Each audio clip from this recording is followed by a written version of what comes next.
So last week I asked you guys to pick out of 5 questions that got sent in, and the one that won was number 4. And that question was, what is the most important character trait you look for in someone when dating?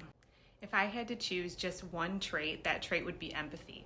Why is that? Because it goes levels deep in understanding who a person really is. It shows a lot about them. Now, when I say empathy, let's not get that confused with sympathy. If you see somebody that is homeless or you see someone that is injured, you can identify with their situation. You can feel bad for them, but that is not essentially empathy. Empathy is not just being able to perceive a situation, but it's actually resonating with someone else's emotional state. According to psychologist Daniel Goleman, there are 3 different types of empathy. The first one being cognitive empathy, which means you're aware of the emotional state of another person. Then there's emotional empathy, which you're engaging with those emotions and sharing those emotions with that person.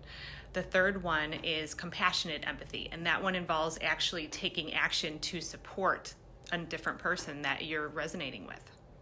So if you see these 3 building blocks of empathy in your future partner, I can assure you that they are already kind. They're already going to be attentive to your feelings. They are already going to be working on themselves and into personal growth. They are going to be loving and caring. So a lot of those foundational traits that we look for, if you could sum it up into one thing, it's empathy. It's being willing to walk a mile in someone else's shoes, not because you have to, not at surface level where you're just aware, but you also go that extra step and you want to help someone else. You care and you value your relationships and the people that you are going to be involved with. I'm going to add in the comments some other traits that you will most likely see evident in somebody with empathy, and I'd love to have you share what you think as well. People that you know that exhibit empathy regularly, what other characteristics do you see in them that you value?